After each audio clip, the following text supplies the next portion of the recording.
Good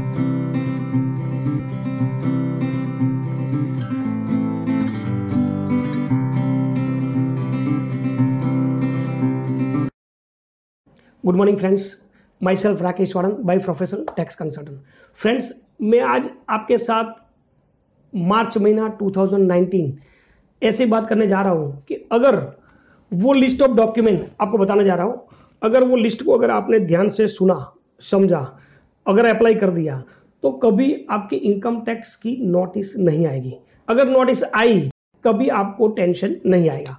friends, बहुत ही important चीज मैं आपको बताने जा रहा हूं, क्योंकि आज मार्केट के अंदर लेक ऑफ नॉलेज की वजह से इतने सारे व्यापारी वर्ग, इतने सारे सैलराइज पर्सन, इतने सारे लोग ऐसी गलतियां करते हैं कि जिसकी वजह से इनकम टैक्स स्कूटनी में नाम आता है। जैसे स्कूटनी निकलती है उसके अंदर इतने सारे क्वेश्चन पूछे जाते हैं, जिसकी वजह से अगर बंदा क्लियर भी होता है फिर भी छोटी छोटी गलती से उनका टैक्स सेविंग का बर्डन लमसम 2 लाख, 5 लाख, 10 लाख उससे भी ज़्यादा बढ़ सकता है। फ्रेंड्स, हम जल्दी से जाएंगे कि कौन से वो इम्पोर्टेंट लिस्ट है जिसको हमें ध्यान रखना है। फर्स्ट ऑफ ऑल मैं आपको बताने जाऊंगा कि अगर जो ट्रेडर्स हैं, जो बिजनेसमैन हैं, उनको पहले अपने परचेस बिल मतलब जो आप परचेज कर रहे हो, खरीदी कर रहे हो, वो बिल आपको 8 साल तक रिकॉर्ड रखना है। क्योंकि आपको अभी जो मैं चीज बताने जा रहा हूं उसको 8 साल तक आपको संभाल के रखना है, क्योंकि डिपार्टमेंट का रूल्स ऐसा है इनकम टैक्स एक्ट 1961 के अनुसार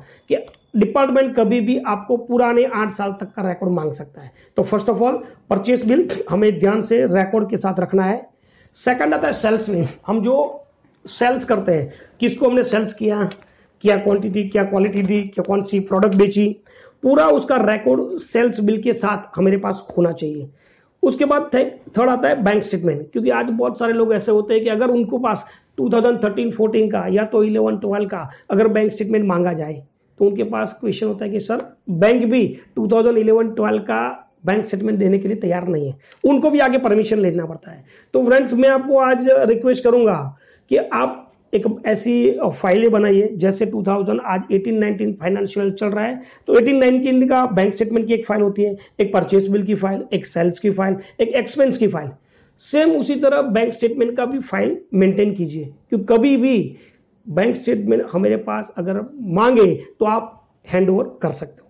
उसके बाद डेटर्स का मीनिंग होता है कि जिनके पास हम पैसा मांगते हैं, जो ट्रेडर्स होते हैं, ट्रेडर्स के पास लिस्ट होता है, क्योंकि आज की तौर पे बिजनेस के अंदर एक दूसरे को लेना देना होता है। कभी 2 महीने के बाद, कभी 5 महीने के बाद, कभी कोई 1 साल के बाद भी पैसा देता है, कभी 2 साल भी लग जाता है। But you must have to maintain debtor list. आपके पास वो डेटर का लिस्ट होना चाहिए, उसके ट्रांजेक्शन का रिकॉर्ड भी होना चाहिए कि आप उसके पास 2 लाख रुपए मांग रहे हो तो किस बेस पे कौन सा आपने सेल्स किया था, उस बिल का पेमेंट आपको लेना बाकी है। तो डेटर का भी रिकॉर्ड अपने पास होना चाहिए। Same as it is creditors, जो आपसे मांग रहे हैं, मतलब आपने किसी से परचेज किया है, सप्लाई लिया है आपने, तो उनके पास भी रिकॉर्ड होता है। बट हमारे पास जब हमारी स्क्रूटनी आती है तो हमारे पास भी बैलेंस शीट के अंदर क्रेडिट का लिस्ट होता है। तो डिपार्टमेंट का अधिकारी जो भी होता है, असेसिंग ऑफिसर, वो मेरे पास उसी टाइम क्रेडिटर का लिस्ट तो मांगते हैं, बट उसके साथ उनका कंफर्मेशन मांगते हैं कि मानो कि XYZ कंपनी से आपने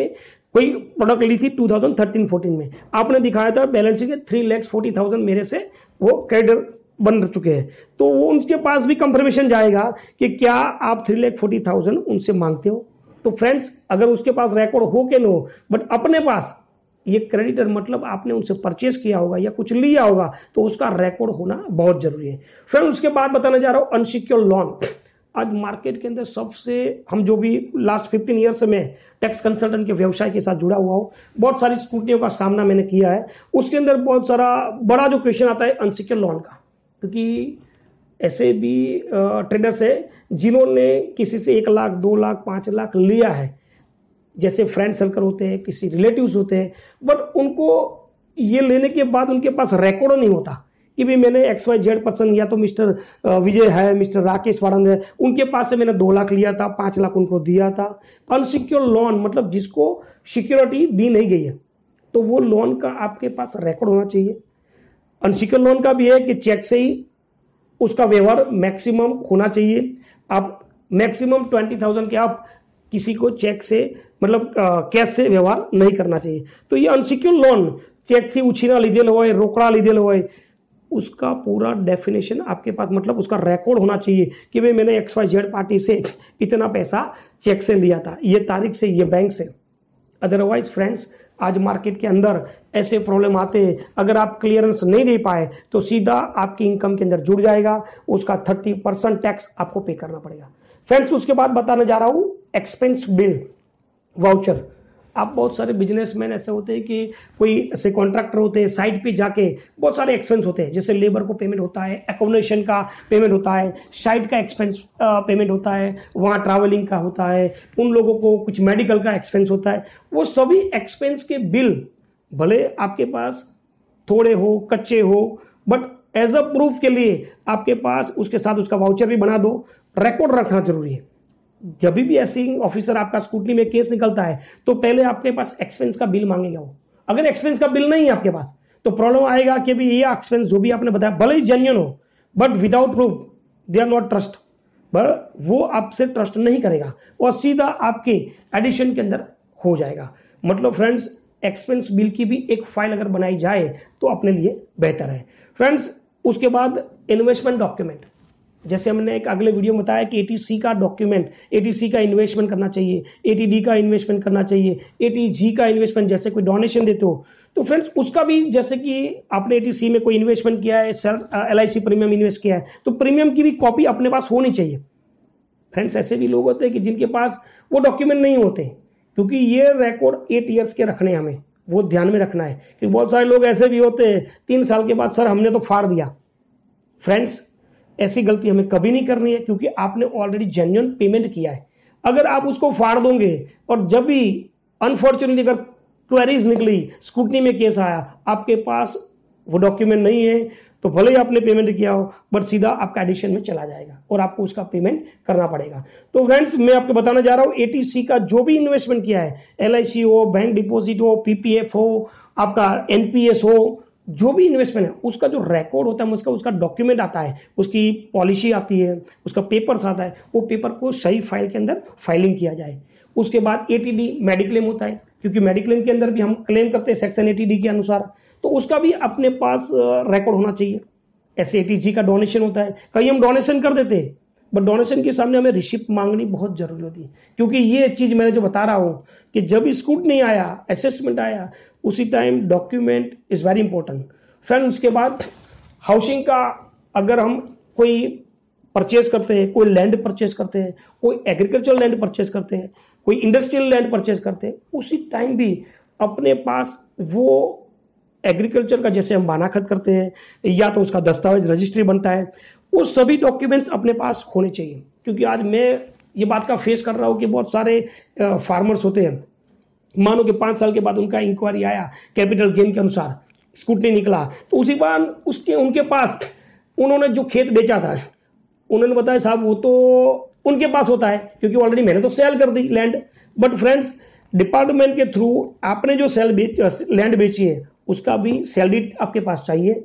दूसरा, वो सेल डीड तो आपने बेचा उसका तो है ही, बट उस टाइम आपने जो बेचा, वो जो जमीन आपने परचेज की थी, उसका भी आपके पास दस्तावेज या तो डॉक्यूमेंट्री प्रूफ होना चाहिए। क्योंकि कभी भी डिपार्टमेंट से अगर मेरा बुलावा आ जाता है तो हमें ये चीज दिखानी होती है कि भाई हमने ये लैंड खरीदा था, उसके साथ ये बेचा, उसके साथ जो भी लीगल एक्सपेंस किए हमने, वो भी हमें डॉक्यूमेंट्री प्रूफ रखना है। फ्रेंड्स, उसके बाद cheque and cash transaction must be recorded. जैसे कि आज बहुत अच्छी सुविधा है कि हम बैंक पासबुक अगर मेंटेन करें, कैश बुक तो है ही, रोजमेर तो पहले से सालों से मेंटेन हो रहा है, बट अगर चेकबुक भी, मतलब आज बैंक पासबुक नाम का एक बुक आता है, उसके अंदर भी जैसे आपने कोई किसी को चेक इश्यू किया, अगर आपके पास चेक आता है, डिपॉजिट किया, तो उसका रिकॉर्ड मेंटेन करो। क्योंकि कभी भी फ्यूचर के अंदर अनएक्सप्लेन इन्वेस्टमेंट या अनएक्सप्लेन कैश क्रेडिट का प्रॉब्लम हमें नहीं आए। उसके बाद loan document, unsecured loan document, मैंने housing, agriculture land, industrial land का भी बताया कि जब हम सेल करते हैं उसका भी डॉक्यूमेंट हमें संभाल के रखना है। फिर उसके बाद सबसे बढ़िया प्रॉब्लम जो आता है वो फार्मर्स को आता है। जब लैंड सेल होती है तो उसका कैपिटल गेन हमें कैलकुलेशन करना बहुत जरूरी है। अब बहुत सारे फार्मर्स, ऐसा क्वेश्चन आता है कि सर मैंने लैंड सेल कर दी। बहुत टाइम के बाद उनको पता चलता है, क्योंकि जब पैसा आता है तब उनको और कुछ नहीं दिखता, उनको एक ही चीज दिखता है कि अभी मुझे इसका इन्वेस्टमेंट कहाँ करना है, दूसरी लैंड लेना है, मकान लेना है, दुकान लेना है, या तो कहीं एफडी करना है। बट फ्रेंड्स, जब आप मकान, दुकान या तो एग्रीकल्चर लैंड जब बेच रहे हो तो उनके टाइम पीरियड दिया गया है कैपिटल गेन कैलकुलेशन का। विद इन 6 मंथ आपको कोई टैक्स कंसल्टेंट, आपके चार्टर्ड अकाउंटेंट, उनके साथ मिलकर बैठिए, उनको बताइए कि मैंने ये ट्रांजेक्शन किया है, उसका कैपिटल गेन पहले कैलकुलेट करो। उसके बाद आप जो भी इन्वेस्टमेंट करना है वो कर सकते हो, क्योंकि जब भी प्रॉब्लम आएगा तब कैपिटल गेन का प्रॉब्लम मैक्सिमम लोगों को आ रहा है। फ्रेंड, उसके बाद कैश ट्रांजेक्शन। जब भी फार्मर्स, बहुत सारे ये बड़ा क्वेश्चन आ रहा है कि जब वो फार्मर्स का कोई सेल डीड बनता है तो उनके अंदर कैश ट्रांजेक्शन दिखाते हैं कि मुझे 15 लाख रुपए रोकड़ा टुकड़े टुकड़े मिला हुआ है। फ्रेंड्स, आज गवर्नमेंट ने कैश ट्रांजेक्शन के ऊपर पूरा रोक लगा चुका है। आज कैश ट्रांजेक्शन 20,000 के ऊपर अलाउड नहीं है। तो फ्रेंड्स, आप बहुत ध्यान रखोगे कि जब भी आप कोई भी चीज सेल करो तो उसके टाइम आपका कैश ट्रांजेक्शन टोटली हमें अवॉइड करना है।